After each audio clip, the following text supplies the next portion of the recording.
కథ కాదు జీవితం.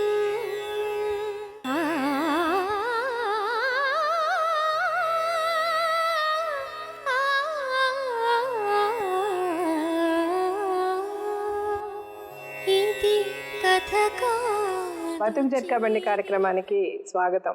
ఇది కథ కాదు జీవితం. భర్త స్నేహితుడిగా ఆమె జీవితంలోకి వచ్చిన వ్యక్తి ఆమెను తన భర్తకు దూరం చేసి అతనితో తీసుకుని వెళ్ళిపోయాడు. అతనితో కలిసి 8 ఏళ్లు బ్రతికిన ఆమెను 3 నెలల గర్భవతిగా వదిలేసి వెళ్ళిపోయాడు అతను. తనని వదిలేసి వెళ్ళిపోయిన వ్యక్తి వేరే పెళ్లి చేసుకున్నాడని తెలిసి ఆమె అతన్ని నిలదీసింది. అతని వ్యామోహంలో పడి ఆస్తుల్ని ఆప్తుల్ని ఆఖరికి జీవితాన్ని కూడా కోల్పోయానంటున్న ఓ అమాయకురాలి ఆవేదన ఈరోజు బతుకు జట్కా బండి. ఈమె పేరు జ్యోతి. జ్యోతికి చిన్నతనంలోనే తల్లిదండ్రులు చనిపోవడంతో జ్యోతిని ఆమె పిన్ని అప్పటికే పెళ్లై 5 ఏళ్లు కొడుకున్న వ్యక్తికిచ్చి పెళ్లి జరిపించారు. తాగుడికి బానిసైన అతనితో పాటు స్నేహితుడిగా ఇంటికొచ్చేవాడు ప్రసాద్ అలియాస్ పద్మారావు. అప్పటికే జ్యోతి తాగుడికి బానిసైన భర్త పట్ల విసిగిపోయి ఉండటం వల్ల పద్మారావు ఆమె పట్ల ఇష్టాన్ని వ్యక్తం చేసేసరికి జ్యోతి భర్తతో తెగదింపులు చేసుకుని పద్మారావుతో వెళ్ళిపోయింది. జ్యోతి పద్మారావుతో 8 ఏళ్లు కాపురం చేసిన తర్వాత పద్మారావు ఆమెను 3వ నెల గర్భంతో ఉన్నప్పుడు వదిలేసి వెళ్ళిపోయాడని, బిడ్డ పుట్టిన 3 నెలలకు పద్మారావు భారతిని పెళ్లి చేసుకున్నాడని తెలిసి కేసు పెట్టానని, వేరే పెళ్లి చేసుకుని తనకు తన బిడ్డకు అన్యాయం చేసిన పద్మారావును మార్చి తన భవిష్యత్తుకు భరోసా కల్పించమంటూ జ్యోతి బతుకు జట్కా బండిని ఆశ్రయించింది. తన ఆవేదన మనతో చెప్పుకోవడానికి జ్యోతి ఇక్కడికి వచ్చింది. నా అబ్బాయికి పెళ్లి చేస్తాను, నువ్వేం చేసుకుంటూ చేసుకో, ఎవరో చేయడానికి నా కొడుకు పెళ్లి చేసుకోవద్దా? ఈ అమ్మాయిని ఉంచుకున్నాను, నేను 1,00,000 రూపాయలు ఇచ్చి ఉంచుకున్నాను. ఈ అమ్మాయికి పెళ్లి చేసుకోవడానికి నాకేం మోసం వచ్చింది? ఆ అమ్మాయి నన్ను మోసం చేసింది, ఆ అమ్మాయి నాకు కావాలని వచ్చింది, నేను మోసం చేయలేదు. ఆ అమ్మాయి కావాలని ఆ అమ్మాయిగా నా తోనికి వచ్చింది. కాబట్టి మీ పోరాటంలో మీరిద్దరూ ఫెయిల్ అయిపోతే కనుక గెలిచినట్టే. అంటే నేనేమంటున్నానంటే ఆ భర్త ఎవరికైతే రాడో వాళ్ళు గెలిచినట్టు.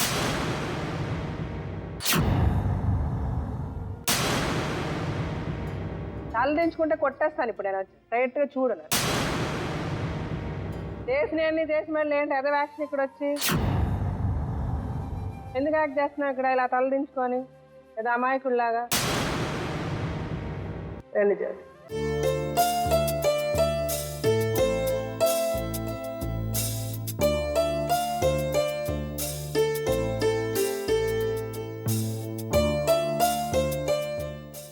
మీ వయసు ఎంత జ్యోతి? 23 సంవత్సరాలు మేడం. పెళ్ళి ఎన్ని సంవత్సరాలు అయిందమ్మా? ఫస్ట్ నాకు పెళ్ళేది మేడం. భర్త అంటే చిన్నతనంలో పెళ్లి చేసింది మేడం. ఏ వయసులో చేశారు మీకు పెళ్ళి? 12 సంవత్సరాల కింద చేసేది. 12 సంవత్సరాలు మీకు పెళ్లి చేశారు? అబ్బాయికి ఏదో పెళ్లి అయింది, ఒక బాబు ఉన్నాడు, 5 సంవత్సరాల బాబు ఉన్నాడు. మీకు పెళ్ళి అయ్యేటప్పటికే? పెళ్లి అయిపోయాడికి. మీ అమ్మా నాన్న ఉన్నారా? లేడు మేడం. లేరా? మీకు పెళ్ళి ఎవరు చేశారు మరి? చిన్నమ్మలు చేసేది. మీ చిన్నమ్మలు చేశారు. మీ అమ్మా నాన్న ఎప్పుడు చనిపోయారు? చిన్నప్పుడు. మీరు చిన్నప్పుడే చనిపోయారు. మీరు ఎంతమంది? మీరు ఒక్కరేనా? మీకు అన్నలు తమ్ముళ్ళు? ఒక చెల్లెలు మేడం. లేదంటే ఫస్ట్ పెళ్లి చేసినప్పుడు అతను తావి వండుకున్న పడుపులో టాయిలెట్ పోసేవాడు మేడం. రాళ్ళు రప్పలతో బాగా కొట్టేవాడు. సరేనండి అట్లా సరిపెట్టుకొని ఒక 3 నెలలు ఉన్నా మేడం. నాకు వద్దని మా చిన్నమ్మలు చెప్పిన. చిన్నమ్మ ఆ అబ్బాయి పక్కలో వండుకొని టాయిలెట్ పోస్తున్నాడు, నాకు వద్దు మేడం, అమ్మ నేను వదిలించుకోండి, నేను ఎట్లైనా బతుకుతాను, కూలినాలు చేస్తాను చెప్తే, చచ్చిపోతే ఆ అబ్బాయి దగ్గర చనిపో, నీకు పెళ్ళి అయిపోయింది కదా, ఎందుకు ఇట్లా చేస్తున్నావు, ఊక మా ఇంటి ముందు రావకండి, నీకు పెళ్లి చేసేది ఎక్కువ, మేము వచ్చి మీ సమస్యను సరిపెట్టాలన్నా మా తెలియదు, నువ్వేమన్నా చేసుకో అని అన్నారు. కొన్ని రోజులకు అట్లా ఉన్నా మేడం, ఒక 6 నెలల దాకా మళ్ళీ ఎట్లా ఉన్నా. తర్వాత ఈ అబ్బాయి అప్పటికి పరిచయం ఉన్నాడు. ఏ అబ్బాయి? ఇంకొక 2వ అబ్బాయిని చేసుకున్నా నేను. అబ్బాయి పేరేంటి? పదవరావు ప్రసాద్. ప్రసాద్ మాకైతే పేరు చెప్పుడు ప్రసాద్ అని చెప్పాడు. అదే ఈ అబ్బాయి దోస్త్ ఫ్రెండ్షిప్ అనమాట. అంటే మీ ఆయన ఏమైనా పని చేస్తాడా? పని చేస్తాడు మేడం, కానీ ఏం పని చేస్తాడు అతనికి తనకి తెలీదు. తాగుతాడు, రాళ్ళు తీసుకొని కొడతాడు. సో మీకు పెళ్లి చేసేటప్పుడు చెప్పారా అతనికి ఆల్రెడీ పెళ్లి అయింది, పిల్లోడు ఉన్నాడని చెప్పారా? చెప్పారు, మా చిన్నమ్మలకి చెప్పారు. పెళ్ళయింది ఆల్రెడీ, ఇట్లా తాగుతున్నారు చేస్తున్నారు అని చెప్పారు.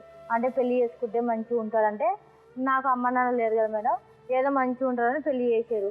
పెళ్లి చేసినాక మంచిగా లేడు మేడం అతను. అసలు ఒక్క రోజుకు నా దగ్గర మంచిగా లేడు.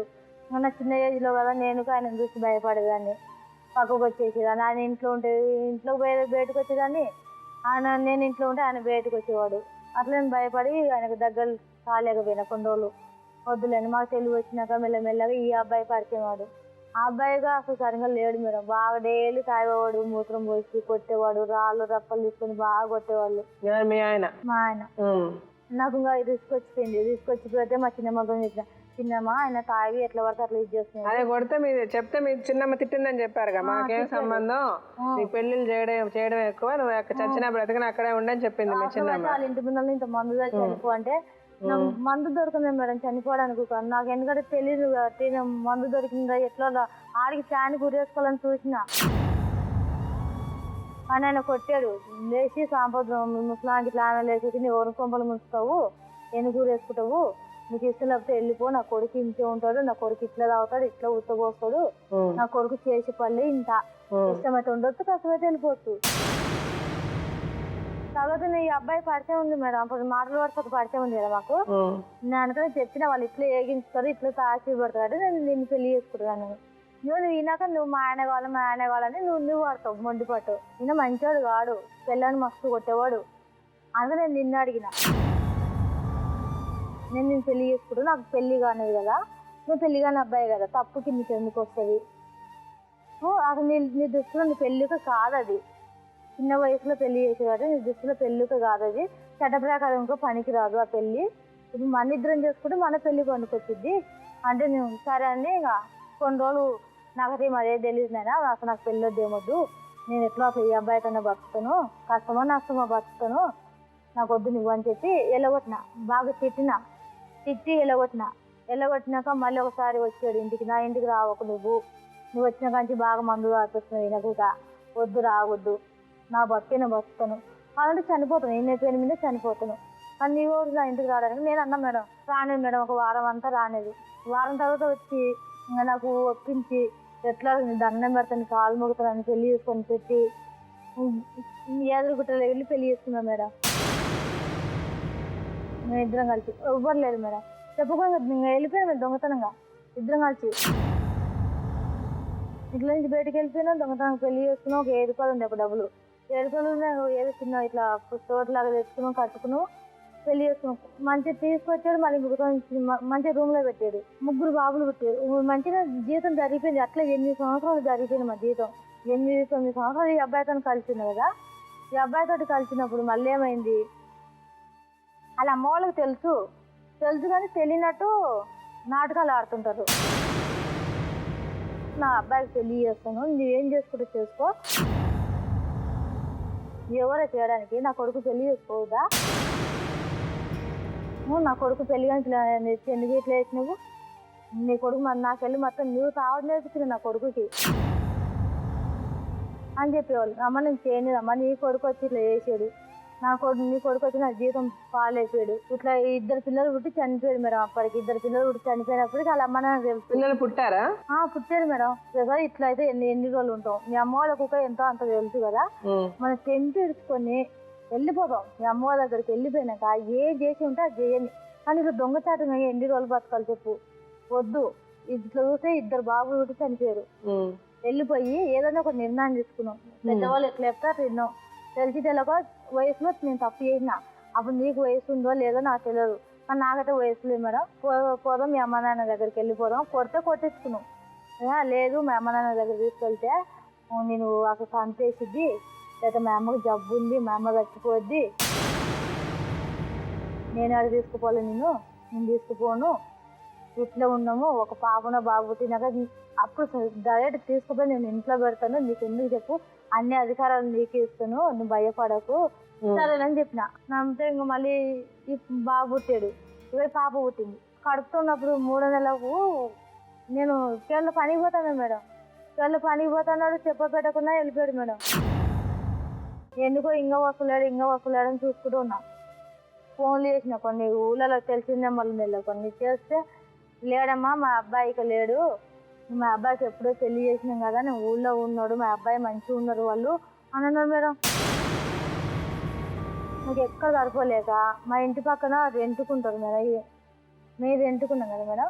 మరి రెంటుకుంటే వీళ్ళు అన్న వాళ్ళు సొంతం ఇల్లే, మా అత్త మాకు సొంత గవర్నమెంట్ ఇల్లు వచ్చింది, పక్కనే కొంచెం దూరం చూసి అవపడుతుంది ఇల్లు.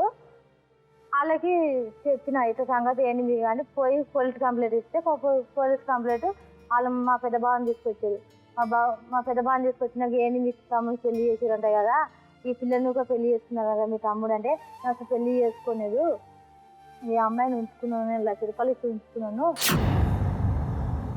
ఈ అమ్మాయికి పెళ్లి చేసుకోవడానికి నాకేం మోసం వచ్చింది, ఆ అమ్మాయి నన్ను మోసం చేసింది, ఆ అమ్మాయి నాకు కావాలని వచ్చింది, నేను మోసం చేయలేదు, ఆ అమ్మాయి కావాలని ఆ అమ్మాయిగా నా తోనికి వచ్చింది అసలు అని చెప్పాడు మేడం. అంటే నేను అట్లా చేయలేదు సార్, నేను చేయలేదు దండం పెట్టినట్టు మేడం. పోలీస్ స్టేషన్లో దండం పెడితే ఆ అమ్మాయి ఈ అబ్బాయి ఏమన్నారంటే, నువ్వు సార్ ఈ రోజులో మా ఆయన కదా కామన్ ఈ రోజులు సార్ పెళ్ళిళ్ళు చేసుకున్న చక్కబడతలేరా అని రెండో అమ్మాయి అంటుంది. ఇప్పుడు బాగుతాను అమ్మాయి అని ఒక్కదాన్ని పోరాడుకుంటూ వచ్చింది మేడం. సంవత్సరంతో ఈ అబ్బాయి వదిలిపెట్టి పెరిగారు. 3 నెలలు కడుపుతున్నప్పుడు పోలీసుల దగ్గరికి మళ్ళీ పోయినా మేడం. సార్ నన్ను సరిగ్గా వాళ్ళు మంచిగా చూసుకొని చెప్పారు. కేసు పెట్టినా నేను కేసు బుకింగ్ చేసారు. వాళ్ళు ఈ 2 మాట్లాడడానికి కోసం వాళ్ళు ఉంచుకున్నారు అన్న మాట కోసమే వాళ్ళు సార్లు కేసు బుకింగ్ చేశారు. ఇట్లా ఎందుకన్నా తప్పు కదా, ఒక ఆడపిల్లని ఇట్లా నిన్న లేకూడదు కదా అని, ఏ పాటి 1 లక్ష రూపాయలు ఇచ్చినా మరి ఏ పాటి బంగారం పెట్టావు, ఇప్పుడు చూపించు మరి అమ్మాయి పేరు మీద ఎంత ఉందో ఆస్తి, అది మేము వదిలిసి పెడతాం, అమ్మాయికి నీ దగ్గర రాకుండా చేస్తాం, ఇక్కడనే సెటిల్మెంట్ చేసి పంపిస్తాం ఈ అమ్మాయి తప్పు అయితే అంటే చూపించలేదు మేడం. ఇంకా ఈమెను మంచిగా చూసుకోరని చెప్పారు వాళ్ళు. ఈమెను చూసుకో ఆమెను చూసుకో, ఇద్దరిని చూసుకో, ఇద్దరు నీ భార్యలు అంటారు కదా, ఇప్పుడు మంచిగా చూసుకో, ఈమె పొట్టతో ఉంది, ఇంకా ఆమె ఇద్దరు తక్కువ చూసుకొని ఈమె కొంచెం ఎక్కువ చూసుకో అంటే, లేదు మేడం 1 కేజీ నూకలు కొనుక్కొచ్చి పెట్టాడు మేడం. ఒక గుడిసెలో పెట్టాడు నన్ను, ఆమె రూమ్లో కిరాయి తీసి పెట్టి నన్ను గుడిసెలో పెట్టి అట్లా ఈయన చీటీ వేసాడు. అంతమందికి 1 లక్ష రూపాయలు చీటీ వేసుకుంటే ఆ చీటీ డబ్బులుగా సరిగా కట్టలేదు. ఇప్పుడు వాళ్ళకి చీటీ డబ్బులు కావాలంట. ఎవరికి చీటీ డబ్బులు కావాలి? మా ఆయన వాళ్ళకి చీటీ డబ్బులు కావాలంట. నా బతుకు ఎట్లా పోయిందో తెలుస్తలేదు. చీటీ డబ్బులు కావాలంట వాళ్ళకి. నిన్ను డబ్బులు ఏం చేసినావు, నీకు ఇంతవరకు సెటిల్మెంట్ అయిపోయింది. సెటిల్మెంట్ అయిపోయిందమ్మా, నేను కేసు పెట్టిన నా ఆఫాస్ చూపిస్తున్నారు. మళ్ళీ నీ దగ్గరనే ఉంటామా, నీకు దండం పెడతాను, అమ్మాయి దగ్గరికి పోతా, నేను 1.5 పాటి నా దగ్గరనే ఉండవు అంటే కేసు ఆఫాస్ చూసుకొని ఒక 4 నెలలు అవుతుంది మేడం. 4 నెలలు 5 నెలలు అయింది. మంచిగా ఉన్నాడు. సరే నాకు అన్నం పెట్టేవాళ్ళు ఎవరు లేరు కదా, సరే ఇంత అన్నం అన్న దొరికిద్ది కానీ నేను కేసు ఆఫాస్ తీసుకున్నాను, నాకు నువ్వు ఉంటే చాలే అన్నావు మేడం. ఇప్పుడు మొత్తం రాంగ్ తిరిగాడు. నాకు ఆ అమ్మాయే కావాలి, నీవు ఎందుకు కావాలి నాకు, ఇవన్నీ అబద్ధం మాటలే. నీ కేసు మరి కేసు ఎందుకు ఆపేసుకోడు, నువ్వు కేసు పెట్టా నేను లోపలికి వెళ్ళిపోతాను మాయ మాటలు చెప్పి కేసు ఆఫాస్ తీసుకున్నా. కేసు ఉంటుందన్న ఒక ఆట ఆడుకుంటలేవా, అవి తప్పించుకున్నా కేసుల నుంచి. అందుకని మేము యాక్ట్ చేసి మిమ్మల్ని కేసు వాపస్ తీపిచ్చేసుకున్నాం. కేసు ఆఫాస్ తీసుకున్నాను మేడం. కేసు ఆఫాస్ అంటే ఫస్ట్ టైం కేసు పెట్టినప్పుడు కొట్టారు, అప్పుడు ఆవిడ కూడా వచ్చింది అంటే అప్పుడు రిమాండ్ లో పెట్టారు అతన్ని? లేదు మేడం, ఒకసారి కేసు బుకింగ్ చేసాడు. 10 మందిలో ఒక ఉత్పన్నం కాగితం రాస్తున్నావు, ఇంత డబ్బులు ఇస్తే వెళ్ళిపోతాడు అన్నారు. నాన్న నాకు డబ్బులు వద్దు, నాకు భర్త కావాలి, నన్ను ఉంచుకున్నాను అని చెప్పాడు కదా, నువ్వు అట్లా అబద్ధం చెప్పకపోతే ఉంచుకున్నాను ఎందుకంటున్నావు, భర్త నా భార్య నువ్వు ఒప్పుకో, నేను బయట చేసుకుంటాను ఎట్లా అట్లా. ఆ అమ్మాయి ఎవరు చెప్పు, మీ అమ్మ నాన్న బలవంతం చేశారు కాబట్టి వాళ్ళు ఇస్తే ఏమైనా వేసుకోండి, ఇప్పటికన్నా ఒక నిర్ణయానికి రా అంటే వద్దు నా భార్యనే నీవే ఉంచుకున్నావు అని చెప్తున్నాను మేడం. మళ్ళీ లాస్ట్ ఎల్ల ముందల ఈ చేతికి వేడిళ్ళు ఇట్లా అన్ని చేస్తారు కదా, అప్పుడు ఒప్పుకున్నాడు ఇవే నా భార్య, ఆమె నా భార్య కాదు, బలవంతాన చేశారు మా అమ్మ నాన్నలు, నాకు ఇష్టలేని పెళ్లి చేశారు అప్పుడు చెప్పుకున్నాడు. తర్వాత ఏమైంది? తర్వాత అమ్మాయి తీసుకొని వెళ్ళిపోయింది మేడం. ఎక్కడ వెళ్ళిపోయింది? ఎప్పుడు వెళ్ళిపోయింది? గద్వాల వెళ్ళిపోయింది. గద్వాల ఎప్పుడు? ఎన్ని రోజుల తర్వాత? నన్ను ఒక కేసు నుంచి వచ్చిన ఒక 2-3 రోజులకే వెళ్ళిపోయింది. తర్వాత నేను అడక తిని బతికే మేడం.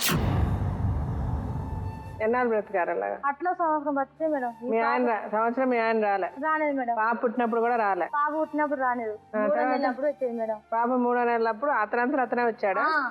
వచ్చి అంతనే వచ్చి నా పిల్లని చూసుకోవాలి, నా పిల్లని చూసేలావా, నేను చనిపోతాను, ఎంతో నా రక్త సంబంధం పిల్ల కానీ అప్పుడు వాళ్ళు భయపడి ఏదో చెప్పిన నా భార్య కాదని సరే నువ్వు ఇంతగానో సతాయిస్తున్నావు కాబట్టి నాకు తినందుకు రూమ్ రెంట్కి తీసుకొని డబ్బులు ఒక బియ్యం తీసుకుంటారా, అట్లా అయితేనే మళ్ళీ ఆ అమ్మాయి దగ్గర పోను అంటేనే లేదు, మళ్ళీ అమ్మాయిని తీసుకొచ్చి మళ్ళీ ఒకసారి కొట్టించింది మేడం కడుపుతో ఉన్నప్పుడు. అమ్మాయి కడుపుతో కాలేసి తన్నింది. కడుపు కొట్టుతూ ఉన్నప్పుడు నేను గుడిసెలో ఉంటాను, కొడుతున్నా కాలేసి ఇట్లా అరికాలతో తన్నింది మేడం. ఇట్లా కొట్టేదాడు చేసేటాడైతే వద్దు, నాకు వెనక ముందే ఎవ్వరు ఏందని. సో నువ్వు అన్ని వదిలేసుకొని వస్తే నేను ఎక్కడ ఉన్నానో చెప్తానని చెప్పారు మేడం. తర్వాత అంటే వచ్చాడు మేడం, నేను పలాంటి అనుకున్నాను అంటే వచ్చి ఉన్నాడు మేడం, మంచిగా ఉన్నాడు. 4 నెలలు ఉన్నాడు మేడం, దానికినే ఉంటాడు ఇప్పుడు కూడా మంచిగా ఉన్నాడు. ఉండి అప్పుడు కేసు వాపస్ తీస్తారా? మంచిగా ఉన్నాడు. నేను ఉంటున్నా కదమ్మా, నా దగ్గరకు వస్తలేదు కదా, కేసు వాపస్ తీసుకో, ఆ అమ్మాయి ఏదో 10 మందిలో ఏదో మాట్లాడుకుని వెళ్ళిపోద్ది అంట, మనకి ఎందుకు చెప్పు అమ్మాయి గురించి, మా అమ్మ నాన్న పెళ్లి చేసేది కాబట్టి నాకు సంబంధం ఉండదు. మరి బిడ్డ పుట్టిందంట ఆ అమ్మాయికి, మరి బిడ్డ పుట్టిందంటే పుట్టండి, ఆ అమ్మాయికి అమ్మ నాన్న ఉన్నారు కదా చూసుకుంటారు, నీకు ఇవ్వలేదు కాబట్టి నీ కావాలా వద్దా? ఇంకో కేసు ఆఫాఫ్ తీసుకున్న కానీ మళ్ళీ ఇస్తాడండి మేడం. ఎట్లా పడుతుందో కొట్టుడు, తావిచ్చుడు, ఆ అమ్మాయిని నిద్రలో పలకరిచ్చుడు, ఎన్ని రోజులకన్నా నన్ను ఏం చేయలేవు. అసలు నేను నుంచి వెళ్ళిపోయినా నీకు అడ్రస్ కూడా తెలీదు. నువ్వు మా ఊరికి వస్తావు, మా గుంటూరుకి ఏ ఊరని వస్తావు, ఏ బస్సులో వెళ్తావు, నీకు ఏ తెలియదు. ఇక మా అన్న వాళ్ళకి వెళ్ళిపోతారు, నువ్వేం చేస్తావు నన్ను ఏం చేయలేవు అని బాగా బెదిరించి మొదలు పెట్టారు. సరే చూద్దాం అని మెల్లగా నేను అట్లా తెలిసిన వాళ్ళు ఇంటి పక్కన పడుకొని పాంప్లెట్ ఇచ్చింది ఇక్కడ. అంటే మీతో ఉంటూనే మిమ్మల్ని ఇలా అంటున్నాడు? ఇంకే అంటే ఆవిడతో మాట్లాడుతున్నాడా? ఆమెతో ఏం మాట్లాడదో నాకు తెలియదు మేడం, బయట ఏం మాట్లాడుకొచ్చుకుంటుందో నాకు తెలియదు. ఒక రోజు ఇంటికి రాడు, 2వ రోజుకి ఇంటికి వస్తాడు, వస్తున్నాము 12 గంటలకు వస్తాడు, లేదంటే ఒక 10కి 12:30కి ఇట్లా వచ్చి ఇక ఒకటే ఏకించుడు. మీ దగ్గర ఉంటే మిమ్మల్ని కొడుతున్నాడా? ఇప్పుడు ఇప్పుడు మీకు ఏం కావాలి? ఇప్పుడు కొట్టకుండా మానేయాలి మేడం. అతను మందు తాగుతాడు, మందు మానేయాలి మేడం. మరి ఊరుగా ఆ అమ్మాయి పేరు ఎలబెట్టకూడదు, మాడికి ఆ అమ్మాయి పేరు ఎలబెడతాడు. నేను ఆ అమ్మాయిని దొరకొచ్చి నేను ఏమైనా చేపిస్తాను అది అంటారు మేడం. నేను నన్ను పారిపోతే నాకు అడ్రస్ తెలీదు. మీ ఆయన పేరేంటి? ప్రసాద్ మేడం. ప్రసాద్. సరే అతని గురించి మాట్లాడదు, నేను చెప్తాడా?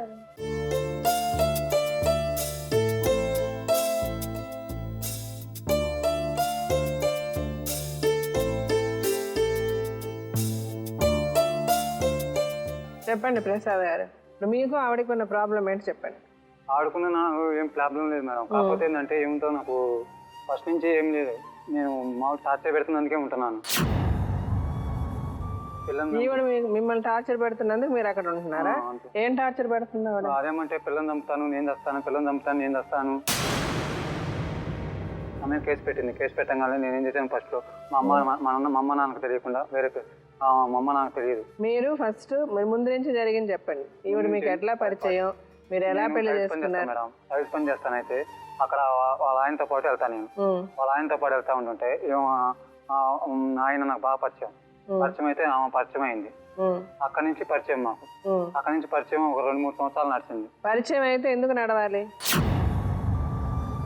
మామూలు పరిచయాలుగా ఉంటాయి. మీకు ఆవిడకి సంబంధం ఎలా మొదలైంది? వాళ్ళ ఆయన ఫ్రెండ్ మీరు? అవును మేడం, పనికి వచ్చింది మేడం. ఎక్కడికి వచ్చింది? పనికి వచ్చింది మేడం. పనికి వస్తే అప్పుడు పరిచయం.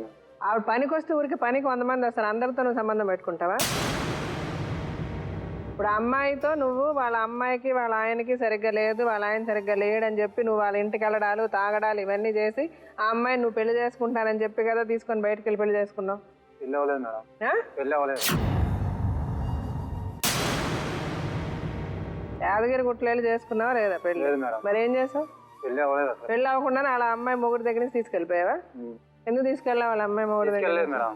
ఏం జరిగిందంటే కొన్ని రోజులు కైసర్ నగర్ లోనే ఉన్నారు. ఆ తర్వాత ఏం చేశారు, వాళ్ళిద్దరికి గొడవలు ఎక్కువైపోయినాయి. ఇంకా గొడవలు అయిపోయిన తర్వాత పంచాయతీలు అవన్నీ చేసుకున్నారు. పంచాయతీలు చేసుకున్న తర్వాత విడిపోయింది ఆమె. విడిపోయిన తర్వాత నేను ఇంకా కలిసాను. నువ్వు మీ ఆయన దగ్గర నుంచి విడిపోయావా? చెప్తున్నాను మేడం, అన్నీ అబద్ధం అని చెప్పిన ఒక్క మాటకు నిజం లేదు. నిజం లేదు. అబద్ధం అంటే ఏం అబద్ధం? ఏది అబద్ధం అడుగుతున్నాడు? నన్ను పెళ్లి చేసుకుని యాదగిరి గుట్ట యాదగిరి గుట్ట ఎప్పుడు వెళ్ళాం మనం? పలానా తారీఖు పలానా రోజు పలానా నాకు తారీఖు తెలియదు. కనీసం ఒక ఫోటో అన్నా ఉంటుంది. ఫోటోలన్నీ చింపేసావంట కదా. అదే అబద్ధం మేడం. సరే అబద్ధమో నిజమో పెళ్లి చేసుకుంటేనే అని అవసరం లేదు. నువ్వైతే అమ్మాయితో సంబంధం పెట్టుకున్నావు కదా. పెట్టుకున్నాను. ఎందుకు పెట్టుకున్నావు? పెట్టుకున్నాడు పెళ్లి చేసుకోవాలి కదా. బాబు కూడా చనిపోతుంది మేడం. జాలీగా తమాషా చేద్దామని పెట్టుకున్నావు సంబంధం. ఏ ఉద్దేశంతో ఎంతమంది పిల్లలు? అప్పుడు అట్లా అడిగింది మేడం. అడిగింది మేడం. ఆమె అడిగితే నీ బుద్ధి ఏమైంది? రోడ్డు మీద 100 మంది అడుగుతారు, ఇలా అందరితో సంబంధం పెట్టుకుంటావు. అబద్ధం చెప్పకూడదు. ఎంతమందిని పోషిస్తావు? సరే అడిగింది, ఆవిడ అడిగింది, నువ్వు సంబంధం పెట్టుకున్నావు. పెట్టుకున్నప్పుడు ఆవిడ పెళ్లి చేసుకున్నట్టే కదా లెక్క. ఎన్నిసార్లు ఆవిడ కడుపుతో ఏముండింది? 3 సార్లు అయింది. అక్కడ ఉన్నప్పుడు ఆయనతో ఉన్నప్పుడు మాత్రం 3 సార్లు అయింది మేడం. నాతో ఉన్నప్పుడు మాత్రం ఈ పాప మేడం. వాళ్ళ ఆయనతో ఉన్నప్పుడు 3 సార్లు ఆవిడకి నీకు వెళ్ళిన తర్వాత నీకు అయింది అమ్మాయికి అవన్నీ. ఎందుకు ఇక్కడ అబద్ధాలు చెప్తావు? నేను పిలిచేటప్పుడు మేము కనుక్కోవా ఏం జరిగిందో? నీకు అదేంటో తెలియదా మాకు? అంత తెలియకుండా పిలుస్తావు మేము ఇక్కడికి?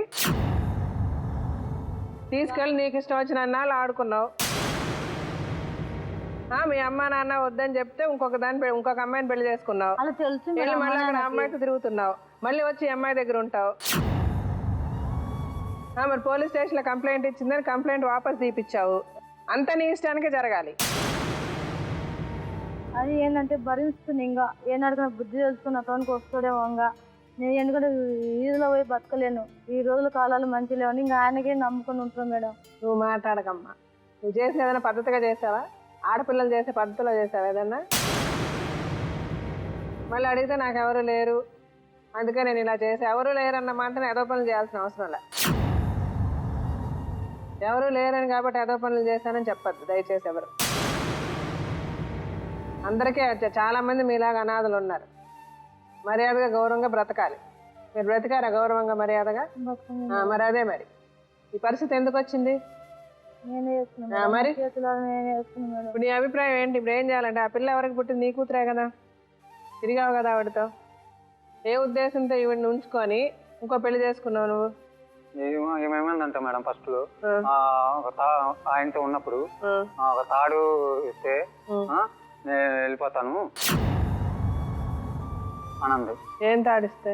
అంటే అప్పుడు బంగారం పెట్టుకున్నాం అనుకున్నాం. అనుకుంటే ఇంకా అదే మాట పైన కలుసుకున్నాం. ఇంకా బంగారం వెళ్ళిపోయిందో నేను ఇంకా ఆమెతో కలిసే ఉన్నాను. ఆ తర్వాత నాకు పెళ్లి ఫిక్స్ అయింది. పెళ్లి ఫిక్స్ అయితే వెళ్ళిపోయా నేను. నువ్వేమన్నా మాట్లాడదాంట్లో అర్థం ఉందా? కరెక్ట్ గా అర్థమయ్యేలా మాట్లాడు. కాదు మేడం, కలిసినప్పుడు ఏమనుకున్నాం మేడం, నువ్వు వెళ్ళేటప్పుడు బంగారం పెట్టేసేయి, నువ్వు పెళ్లి చేసుకో అని అన్నా మేడం. అట్లనే నేను ఏం చేశాను, 1,00,000 రూపాయలు చీటీ చేశాను. 1,00,000 రూపాయలు చీటీ చేసి ఆమెకి అప్పు చెప్పేసేసి చీటీ ఆవిడకి వదిలేసి వెళ్ళానంట. తర్వాత ఇంకా ఆమె కేసు పెట్టింది మేడం. పెళ్లి అమ్మాయితో చెప్పి పెళ్లి చేసుకున్నావా? చెప్పాము మేడం, ముందుగానే చెప్పుకున్నాము. ఏం చెప్పావు? పెళ్లి చేసుకుంటా నేను ఉన్నాను కానీ తర్వాత అడ్డం తిరిగింది.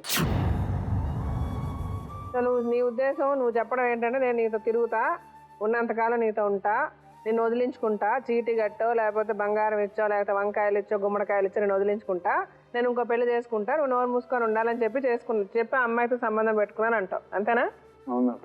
అదేనా? ఇప్పుడు నువ్వు ఈ అమ్మాయి సంబంధం ఉందని చెప్పి ఇంకో పెళ్లి చేసుకున్నావా? ఆ అమ్మాయి గొంతు కోసావు.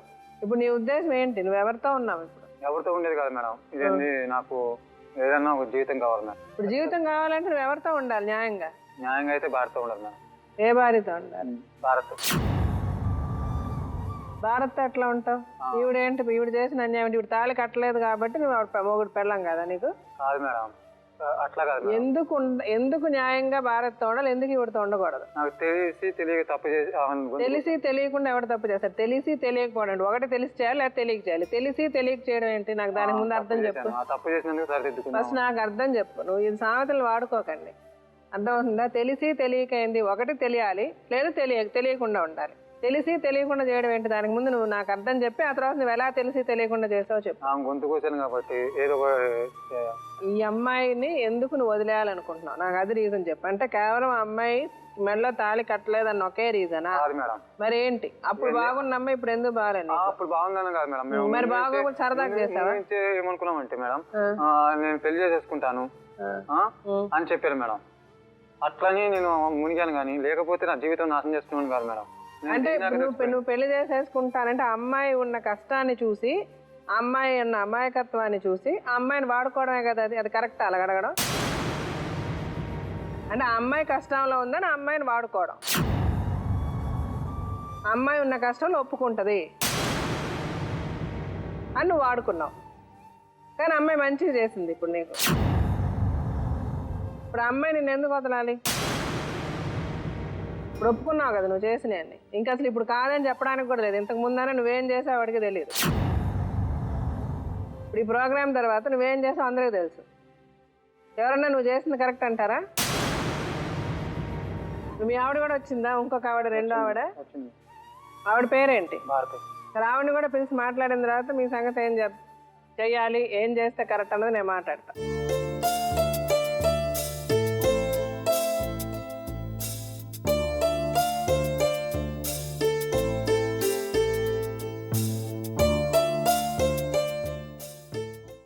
ఎంత వయసు ఇప్పుడు మీకు భారతి? ఆయన మీ నాన్నగారా? ఆయన మీ అన్నయ్య? మా మామయ్య. మీ మామయ్య. మీరు ఎంతమంది తోడబుట్టినవాడు? 2 అన్నయ్య వాళ్ళు, నేను ఒక్కరు. 2 అన్నయ్యలు, మీరు ఒక్కరు. మీరేం చేస్తారండి? వ్యవసాయం చేస్తారు. ఓకే. ఈ అబ్బాయిని ఇతను పెళ్లి చేసుకునే ముందు ఇతనికి ఆల్రెడీ పెళ్లి అయిందనో ఇట్లా ఒక ఆవిడతో ఉన్నాడు, పిల్లా జల్లా ఉన్నారనే సంగతి తెలుసా మీకు? ఏం తెలియదు. మీరేమి కనుక్కోకుండా చేసేసారు. ఎలా వచ్చింది ఈ సంబంధం మీకు? సంబంధం అంటే మా ఊరు పక్కల ఒక ఊరు ఉంది, మాకు బంధువులు ఉన్నారు కదా, ఆ అమ్మాయిని వీళ్ళన్నకి ఇచ్చారు. వీళ్ళన్నకి ఇచ్చారు. ఆ పాప తరఫు నుంచి మాకు వీళ్ళ బంధుత్వం కలిసిన. సో ఏం చూసి ఇచ్చారు అతనికి? ఇప్పుడు గుంటూరులో ఇక్కడ పొలం ఉంది అన్నారు మేడం. ఇక్కడ ఒక ఇల్లు ఉంది. ఎక్కడ ఇల్లు ఉంది? హైదరాబాద్లో. తర్వాత మేము మ్యారేజ్ మాట్లాడేటప్పుడు పాప పేరు మీద ఒక 5 లక్షలు 5 తులాల బంగారు పెట్టి ఇస్తామన్నారు. అతనికి ఏముంది వెనక ముందు అవన్నీ చెప్పేవి నిజాలా అబద్ధాలా, ఇతనికి ఒక సంబంధం ఉంది, ఇవేమి కూడా మీరు కనుక్కోలేదు? తెలియదు మేడం. తెలియకుండా చేసేసారు. ఎప్పుడు తెలిసింది మీకు? పెళ్ళైన 5 నెలలు అయినాక తెలిసింది మేడం. 5 నెలలు నీతోనే ఉన్నాడమ్మా ఇతను? ఎటు పోలేదా? ఉన్నాడు మేడం. అంతా వెళ్తూ వస్తూ పోతూ ఉండేవాడు. పనికంటూ వెళ్ళేవాడు. ఎప్పుడు వస్తాడో తెలియదు. రాత్రి 12, 1 గంట అయినా రాకుండే. నేను ఇట్లా ఫోన్ చేస్తే ఫోన్ స్విచ్ ఆఫ్ చేస్తుండే. ఉదయం వస్తే నైట్ పని ఉండే, రాలేదు అని చెప్పేవాడు. ఆవిడ దగ్గరికి వెళ్తున్నాడు, ఆవిడతో సంబంధం ఉందని మీకు ఎప్పుడు తెలిసింది? మాకు ఆమె కేసు పెట్టినప్పుడు తెలిసింది మేడం. అప్పుడు మీరు కడుపుతా ఉన్నారా? కడుపుతా ఉన్నా. ఎన్నో నెలలు అప్పుడు మీకు? 4 నెలలు మేడం. అప్పుడు మీరు కడుపుతానే ఉన్నారా? అవును మేడం. మీకన్నా నెల? నాకు 5 నెలలు మేడం. సరే, ఇప్పుడు ఏం చేయాలనుకుంటున్నారు? ఇప్పుడు మీ ఆయన ఎవరితో ఉన్నాడు? ఆమె దగ్గర. ఆమె దగ్గర ఉన్నాడు. ఎందుకున్నాడు ఆమె దగ్గర? తెలియదు మేడం. మరి అడగలేదా మీరు? అడిగాను మేడం. అడగడానికి ఫోన్ చేస్తే స్విచ్ ఆఫ్ మేడం. అసలు అడగడానికి కాదు, సమాధానం కూడా ఇవ్వట్లేదు అసలు తను. మరి మీరు ఏమన్నా పోలీస్ స్టేషన్లో కేసులు వెళ్ళారా? రీసెంట్ గా మొన్న పెట్టాను మేడం. నేను ప్రెగ్నెన్సీ ఉన్నప్పుడు 5 నెలల వదిలేసి వెళ్ళిండు మేడం. ఫోన్ చేస్తే వస్తానని చెప్పిండు, కానీ ఇంతవరకు రాలేదు అసలు. డెలివరీ అయిన తర్వాతకి నెలలోకి వచ్చి చూసి వెళ్ళిండు మేడం. చూసి వచ్చి మా అత్తయ్య ఈయన్న ఇద్దరు వచ్చారు. వచ్చి 3 నెలలు పడ్డాక తీసుకెళ్తామని చెప్పిండ్రు. సరే, మా డాడీ మా మమ్మీ ఉండి సరే తీసుకెళ్ళండి, వాళ్ళిద్దరు బాగుంటున్నాయి కదా మాకు కావాల్సిందని చెప్పిండ్రు. తర్వాత మళ్ళీ 5 నెలలు పడింది మేడం. ఫోన్ చేసిన నేనే, రండి నన్ను తీసుకెళ్ళండి అని అంటే సరే అమ్మా వస్తామని చెప్పిండ్రు. ఇంకా రాలేదు మేడం. మళ్ళీ ఫోన్ చేస్తే ఫోన్లో స్విచ్ ఆఫ్. పెళ్ళైన 5 నెలల తర్వాత మీరు వెళ్ళిపోయారు అన్నారు కదా మీ అమ్మ నాన్న దగ్గర. అంటే కేసు పెట్టిన తర్వాత మీరు వెళ్ళిపోయారా మీ అమ్మ నాన్న దగ్గరికి? అంటే అతను జైల్లో పెట్టినప్పుడు వెళ్ళిపోయారా? లేదు మేడం, అతను బయటకు వచ్చినాక ఇద్దరు కలిసి వెళ్ళాం. అంటే గొడవ అయింది మేడం. గొడవ అయిన తర్వాతకి ఇక్కడ వద్దు, ఇక్కడ ఉంటే ఇలాగే గొడవలు అవుతాయి అని చెప్పేసి తనే గుంటూరులో ఉందాం అని చెప్పాడు మేడం. సరే అని చెప్పి గుంటూరుకి వెళ్ళాం మేడం.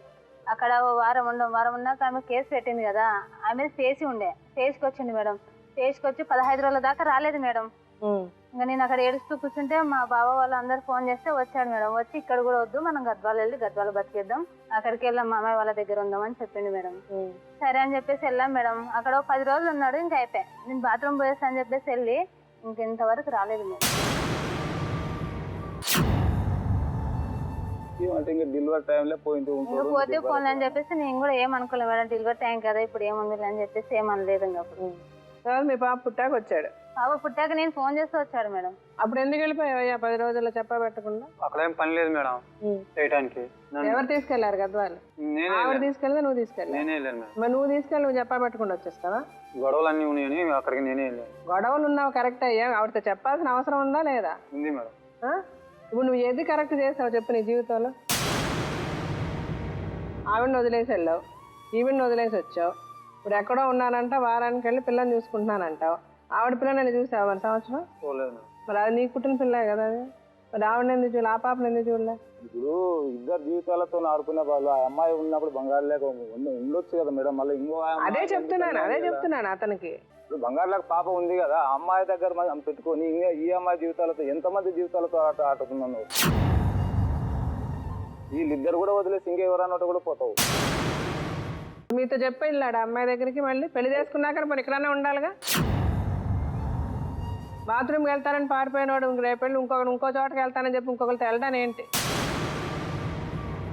నేను ఇంతకు మొదలు అడిగాను మేడం. మేడం నాకు తెలిసినాక నేను కూడా పర్సనల్ గా చాలా సార్లు అడిగాను మేడం. ఒకవేళ నీకు ఆమె అంటే ఇష్టం ఉంటే చెప్పు, వెళ్ళిపో, ఆమె దగ్గరికి వెళ్ళి ఇట్లా నా జీవితంతో ఆడుకునే లేదు, నాకు నువ్వంటే ఇష్టం అన్నాడు మేడం తను. ప్రతిసారి చాలా సార్లు అడిగాను మేడం. మాకు ఏదో ఒకటి అగిపెట్టిపోయి రెండు ఇప్పుడు ఇద్దరు పిల్లలు బట్టి ఎక్కడ పోవాలి మేడం? ఈ చిన్న వయసులో ఏం గతలు రేపు అడుగుతుంది మేడం. మేడం నా కూతురు అడుగుతుంది మా నాయన ఎవరంటే నేను ఏం సమాధానం చెప్పు? రోడ్ల మీద చూపియాలి.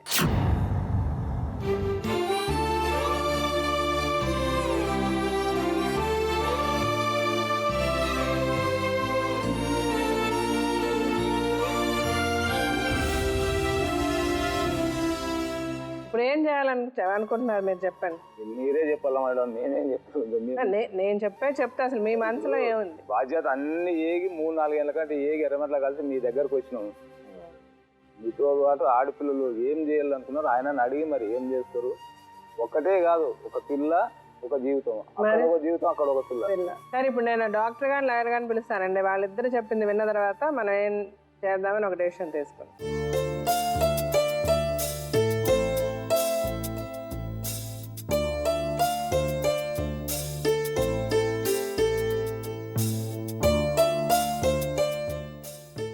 సార్ మీరు చెప్పండి సార్, మీకు అర్థం. మేడం ఇక్కడ 3 డిఫరెంట్ క్యారెక్టరిస్టిక్స్ మేడం. జ్యోతి లాంటి వ్యక్తులు ఉన్నప్పుడు, ప్రశాంత్ లాంటి వ్యక్తులు ఉన్నప్పుడు, భారతీయ లాంటి వాళ్ళు ఆటోమేటిక్గా సృష్టిలో ఉంటారు అనేటటువంటిది ఒక ఇది అన్నమాట. అంటే ఎందుకు నేను ఇలా అంటున్నాను అంటే కనుక ఇక్కడ ఇద్దరు 2 కన్ఫ్యూజన్తో కనిపించేటటువంటి వ్యక్తుల్లాగా ఇద్దరు కనిపిస్తున్నారు మనం. అంటే ఏంటంటే వాళ్ళకి ఏమీ తోచట్లేదో, లేకపోతే మాట్లాడటానికి ఏమీ లేదో, కానీ లేదా ఏ స్థాయి వరకు వచ్చారు అంటే కనుక వాళ్ళకి ఏది తప్పు ఏది ఒప్పు అన్నది కూడా క్లియర్ కట్గా క్లారిటీతో తెలియనటువంటి దిక్కుతోచినటువంటి పరిస్థితిలో ఉన్నారు. ఏదో మనకు తెలియదు కానీ దీని అంతటినీ మనం కన్ఫ్యూజన్ అంటాం. అయితే ఏంటంటే జ్యోతి ఉన్నటువంటి కన్ఫ్యూజన్ అదేంటంటే మొదటి నుంచి కన్ఫ్యూజనే అమ్మ నీ జీవితం. ఎప్పుడైతే నీకు అంటూ వెనక ముందు ఎవరైతే లేకపోవటమో, ఏ స్థితిలో నిన్ను పెళ్లి చేశారు అన్నటువంటి అంశం కానీ, లేదా నీకు ఏ ధైర్యంతో అతనితో ఆ విధంగా ప్రవర్తించావు, నీకు భర్త ఉండగానే నీ భర్త మంచోడు కాదు అని అంటూనే ఈ కన్ఫ్యూజన్ ఏదైతే ఉందో 2 విధాలైనటువంటి కన్ఫ్యూజన్. ఒకటి ఏంటంటే సృష్టి ధర్మమో లేదా నీ కర్మో ఒక కన్ఫ్యూజన్లోకి వెళ్ళావు. తర్వాత నువ్వు క్రియేట్ చేసుకున్న కన్ఫ్యూజను అది నీ చేతులారా క్రియేట్ చేసుకునేటటువంటి కన్ఫ్యూజన్. దీనివల్ల ఏంటంటే నువ్వు క్రియేట్ చేసుకున్నటువంటి కన్ఫ్యూజన్ అంటే క్లారిటీ లేకపోవటం. దీనివల్ల ఏంటంటే నువ్వే దహనం అయిపోతావు అనమాట. నీకేంటంటే ఫ్యూచర్ ఉండదు, భవిష్యత్తు ఉండదు.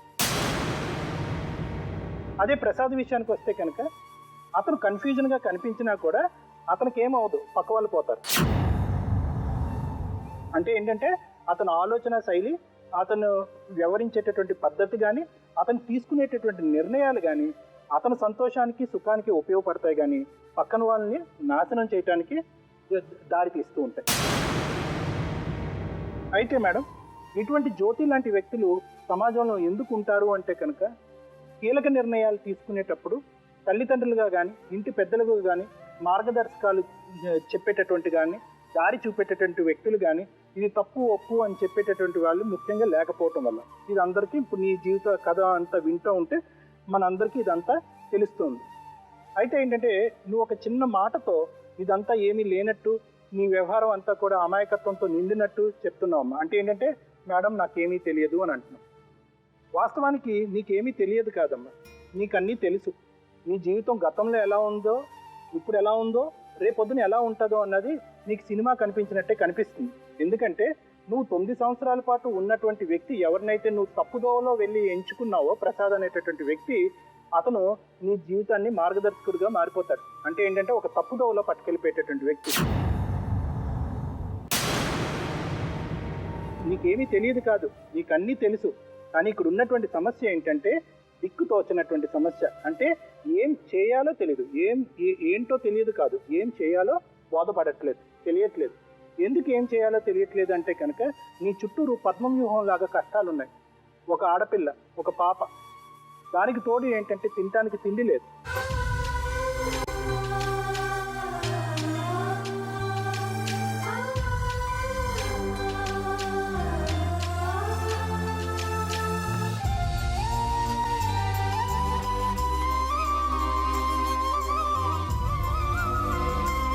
పెద్దవాళ్ళు పోనీ ఇతను కాదనుకుని ఎక్కడికన్నా పారిపోదాం అంటే కనుక దిక్కు తోచినటువంటి పరిస్థితి. ఇవన్నీ నువ్వు వాడినటువంటి మాటలే, నేనేం సైకాలజీ టెక్స్ట్ బుక్ నుంచి వాడట్లేదు.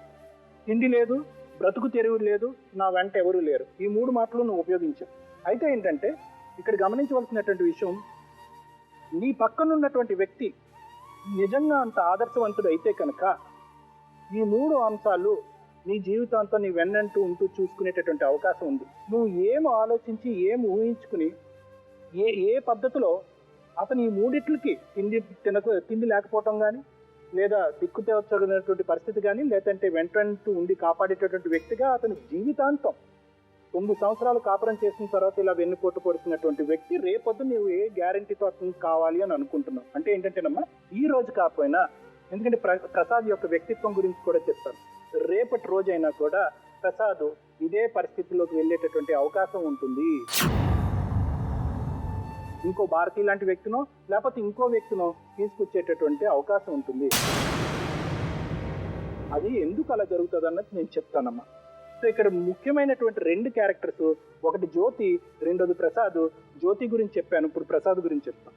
ప్రసాద్ ఏంటంటే అతని వ్యక్తిత్వం ముఖ్యంగా ఏంటంటే మేడం 3 అంశాలు: తాగుతాడు, తిరుగుతాడు, వాడుకుంటాడు.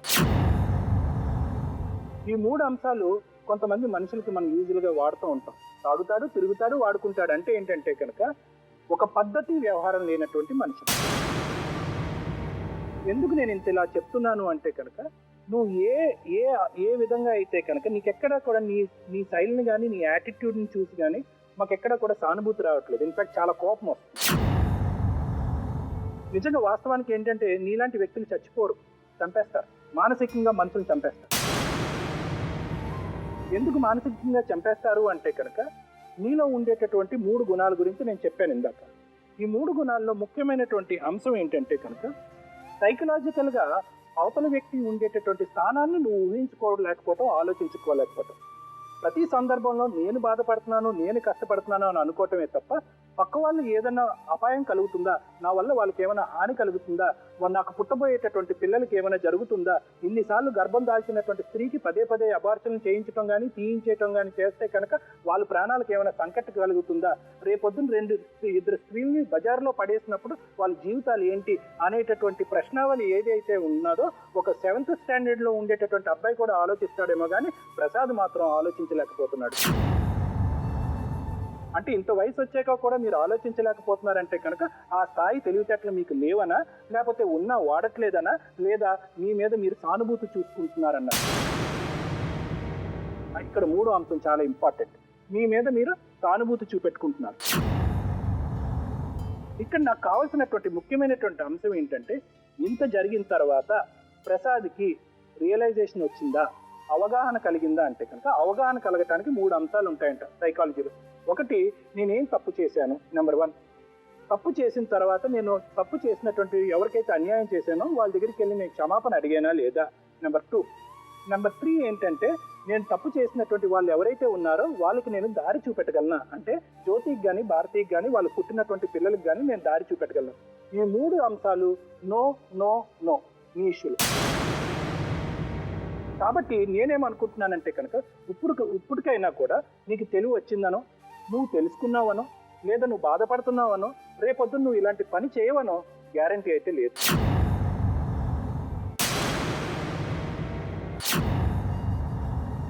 సో అటువంటి వ్యక్తి గురించి మీరిద్దరు పోరాడుకుంటున్నారు. ఒకసారి ఆలోచించండి, ఇటువంటి వ్యక్తి మీతో ఉంటే కనుక మీ భద్రత పెరుగుతుందా తరుగుతుందా?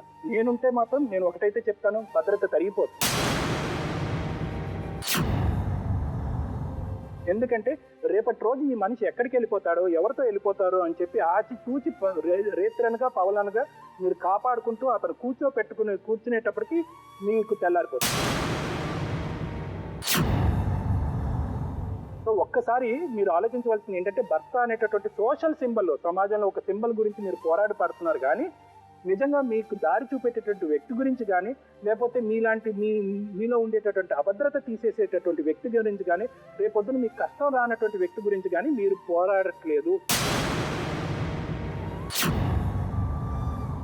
కాబట్టి మీ పోరాటంలో మీరిద్దరూ ఫెయిల్ అయిపోతే కనుక గెలిచినట్టే. అంటే నేనేమంటున్నానంటే, ఆ భర్త ఎవరికైతే రాడో వాళ్ళు గెలిచినట్టు.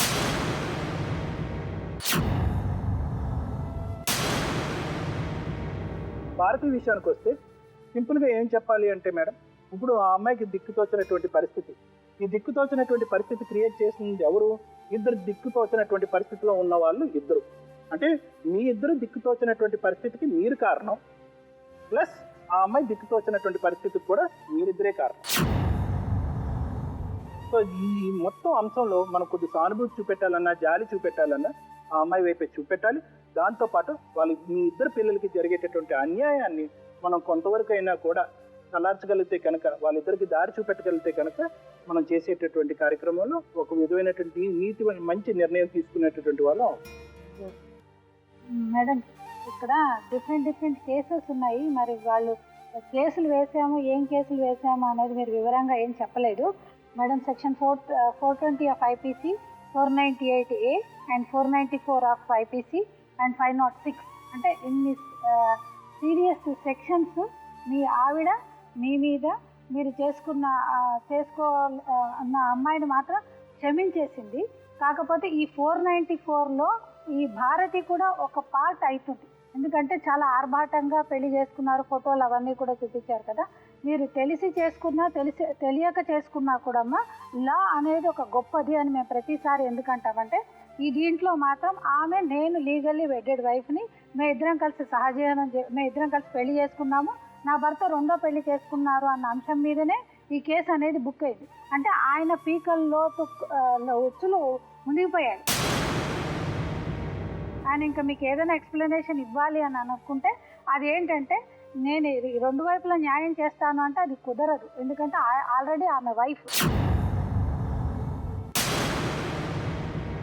సో ఆమె భర్తని ఈమె కోరుకునే పరిస్థితిలో లేదు కదా ఇప్పుడు. ఎందుకంటే ఇప్పుడు మీరు పోలీస్ స్టేషన్కి వెళ్ళినప్పుడు ఏం కంప్లైంట్ ఇస్తారు? ఫస్ట్ మాకు తెలియకుండా పెళ్లి చేశారు అని చెప్పని చెప్తారు కదా. మీరు తెలియకుండా పెళ్లి చేశారు అని అంటే మీదే తప్పు, మీరు ఎందుకు ఎంక్వైరీ చేయలేదు అని అంటారు. అది కాకుండా ఎవరు ఫస్ట్ కోర్టుకు అప్రోచ్ అయ్యారు, ఎవరు ఫస్ట్ కేసులు వేశారు అనే దాన్ని బట్టి చూస్తే డెఫినెట్గా కూడా మేడం ఇందాక చెప్తే ఆవిడ సరిగ్గా క్లూ ఇవ్వలేదు, ఎక్కడ పెళ్లి చేసుకున్నారు ఏంటి అనేది. సరే మీరు యాదగిరిగుట్టలో ఆయన ఎంత ఓపెన్గా అబద్ధాలు ఆడుతున్నాడంటే, మీరు యాదగిరిగుట్టాలంటే నేను పెళ్లి చేసుకోలేదు అని అంటారు. అంటే ఇక్కడ మాత్రం మీ భర్తనే ఉందమ్మా. అంటే ఆయన పెళ్లి చేసుకోలేదని ఈవెన్ అన్ని రోజులు ఏంటి 12 రోజులు జైలుకి వెళ్ళొచ్చినా కూడా ఆయన ఇంకా ఆ మాట మాట్లాడుతున్నారు మేడం. సో అదే ఇక్కడ మాత్రం అట్లా అయితే లేదమ్మా, మీ ఇద్దరు పెళ్లి చేసుకున్నారని మాట అన్నవద్దండి, కేసు అదే ఉన్నదమ్మా, అదే ప్రకారం ఉంది. కాకపోతే నువ్వు వేసిన కేసులు మూలాన ఇప్పుడు ఆయన మీ దగ్గరికి కాంప్రమైజ్కి వచ్చారంటే ఇక్కడ ఒకటి అర్థమైపోతుంది ఏంటంటే మేడం, ఒక సీరియస్గా ఒక ట్రాప్ అనేది జరుగుతుంది. ఎందుకంటే ఈ కేసుల మూలాన ఆయన ఏదో ఒక అడ్జస్ట్మెంట్ తోటి ఈ అమ్మాయితోటి కొన్ని రోజులు ఉండి ఈ కేసెస్ని విత్డ్రా చేయించుకోవడానికి అనేది ఒక ప్లానింగ్ అనేది జరిగిందని మాత్రం ఇప్పుడు ఒకటి అర్థమవుతుంది. కానీ ఈ కేసు మాత్రం ఇంకా విత్డ్రా అయినట్టు లేదు. ఎందుకంటే సీసీ నెంబర్ అయితే మొత్తం అన్ని 494 అన్ని విత్డ్రా అయిపోయింది. కానీ ఇంకొకటి అయిపోయిందని మీరు ఎంత ధైర్యంగా ఇక్కడ చెప్పగలుగుతున్నారు కదా, మళ్ళీ ఆ అమ్మాయి మళ్ళీ అది ముందు చెప్పండి, చెప్తే అప్పుడు మేడం. ఇక్కడ ఇంకొకటి విచిత్రమైంది ఏంటంటే, ఇది తెలిసిన తర్వాత పెళ్ళైన తర్వాత 5 నెలల తర్వాత తెలిసిన తర్వాత కూడా ఆ అమ్మాయి చీటింగ్ కేసు ఏదో వేసి అతనికి దూరంగా ఉంటే ఆ అమ్మాయి మీద కించిత్ జాలి అనేది ఉండేది సొసైటీకి. పెళ్ళైన తెలిసిన తర్వాత కూడా స్టిల్ అమ్మాయికి ఇంకా అతనితోటి కంటిన్యూ అవ్వాలి అని అనుకుని ఒక ఒప్పంద పత్రం అనేది రాసుకున్నారు. ఇది ఎంత హాస్యాస్పదంగా ఉంది అంటే చాలా అన్యాయంగా ఉంది మేడం. ఎందుకంటే ఒక 494లో అన్యాయంగా పెళ్లి చేసుకున్నందుకు ఏంటి ఒక గుంట 10 గుంటలు 3 సెంట్లు అనే స్థలాన్ని ఆ అమ్మాయికి కాంపెన్సేషన్గా ఇచ్చిన తర్వాత కాపురం చేయొచ్చు అనేది అది ఎంత అన్యాయం అండి. మీకు అందరికీ తెలిసి అంటే ఒక తప్పుకి ఒక జరిమానా అలాంటిది వేసేసి మళ్ళీ ఆ తప్పును కొనసాగించండి అని. అంటే ఇది ఎందుకు మేము తప్పు అని ఎన్నిసార్లు ఎందుకు అంటున్నామంటే ఇది అయిన తర్వాత కూడా ఆ అమ్మాయి ఫస్ట్ వైఫ్ కిందకైతే రాదు. మీరు చేసేది ఏంటంటే మళ్ళీ ఆ అమ్మాయితోటి మళ్ళీ ఇంకొకటి పెద్దల సమక్షంలో ఇంకొక పెద్ద తప్పు చేయించడానికి ఇది ఒక ప్రేరేపణ అవుతుంది. ఏది ఏమైనా కూడా చట్టపరంగా ఆయన విడాకులు తీసుకోకుండానే ఆ అమ్మాయితో కాపురం చేసినా కూడా అప్పుడు వేరే విధంగా అనాల్సి వస్తుంది. ఆల్రెడీ ఇప్పుడు ఆ అమ్మాయి ఒక్కటి ఆలోచన చేయలేదు కనుక మీ అందరు ఇక్కడ కూర్చుని మాట్లాడగలుగుతున్నారు. ఎందుకంటే 494 అనేది ఒక భర్త మీదనే వెయ్యరు.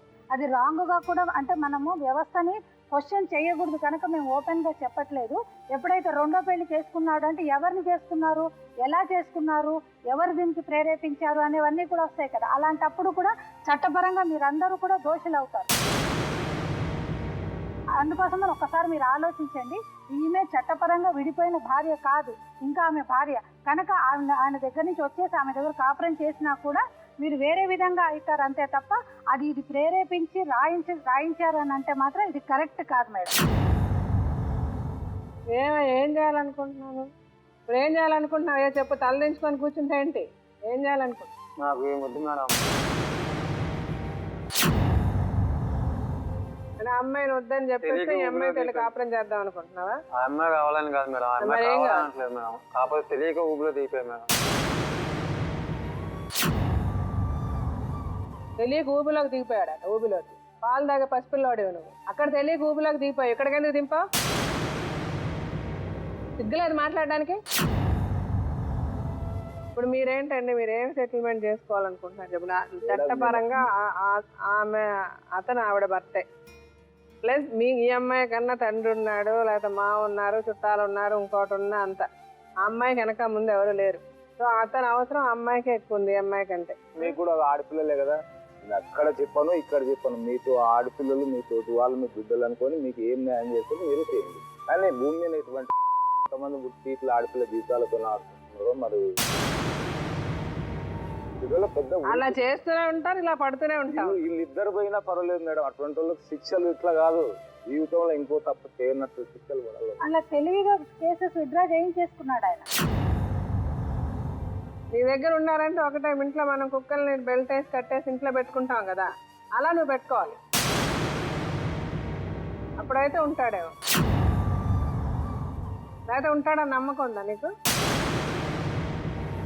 పని కూడా చేయడు, అక్కడ పని బాట లేదు, తాగేసి కూర్చుంటున్నాడు, ఎక్కడ పని చేయడు. ఇక్కడ నుంచైనా నీకైనా పని చేసే ఉద్దేశం ఉందా? చేయలేదు మేడం. పని చేయవా? ఏం చేద్దామని నీ ఉద్దేశం? రాలేదు మేడం, ఇంట్లో రాలేదు. ఇప్పుడు నన్ను అడిగితే అంటే ఈ చట్టపరంగా న్యాయపరంగా అన్ని చట్టాలు అన్ని పక్కన పెట్టేసి జీవితాలని మాట్లాడుకుంటే, ఇప్పుడు అటు పిల్లలు ఆవిడికి కూతురు ఉంది, ఈవిడికి కూతురు ఉంది, వేరే దారి లేదు. మీ పిల్లలకు ఇంకో పెళ్లి చేయలేరుగా. ఇంకో పెళ్లి చేస్తే బాగుండేది, అలాంటి వాడికి బుద్ధి వస్తుంది. కానీ మన సంఘంలో అది లేదు.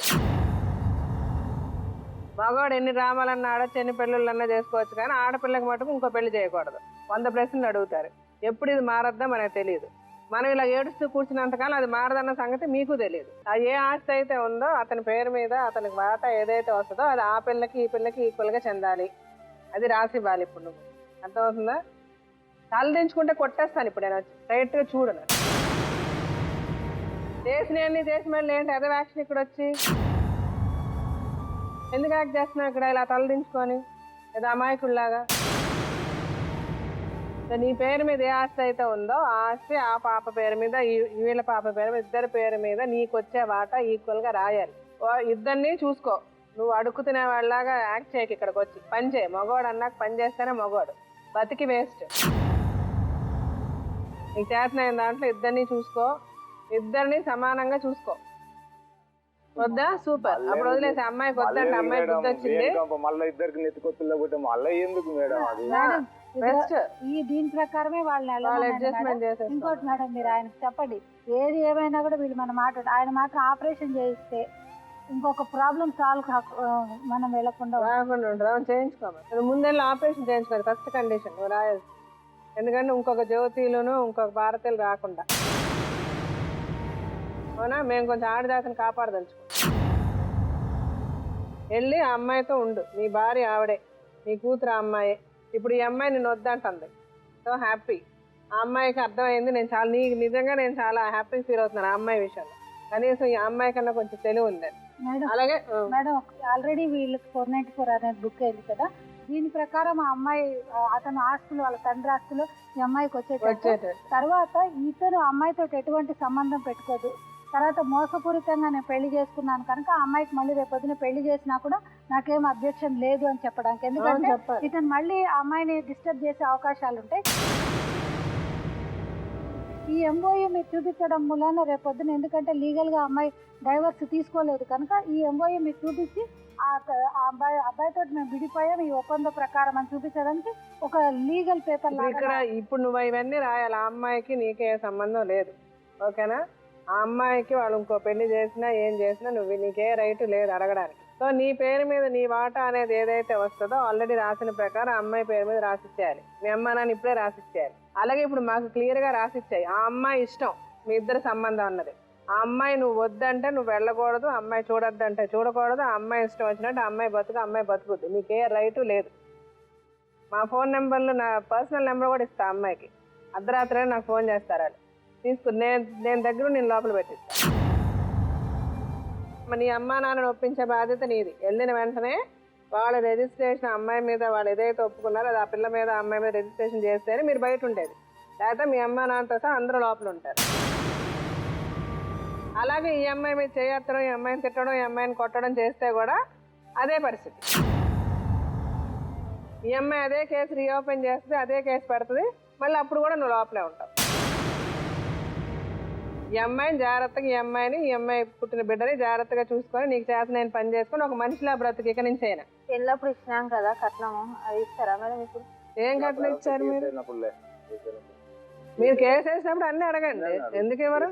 వాళ్ళ అమ్మా నాన్నకి ఏమన్నా పెట్టమనండి. మొత్తం హైదరాబాద్ లో ఇల్లు ఉంది, రాసిచ్చినదే మాకు చాలు. వాళ్ళకు కూడా అన్ని బాగాలే. అంతే, ఇల్లు ఉంది, దీంట్లో ఏదన్నా ముక్కు పిండి వసూలు చేయండి. మీకు ఫుల్ రైట్స్ ఉన్నాయి. చీటింగ్ కేసు పెట్టండి, చచ్చినట్టు చేస్తారు. ఇతని దగ్గర రాయించి తీసుకోండి. ఈ ప్రోగ్రామే చాలు మీకు. ఇంతకంటే పెద్ద ఎవిడెన్స్ ఇంకేం అక్కర్లే వాళ్ళు చేసిన ఏదో పనులు తెలియడానికి. బయలుదేరు.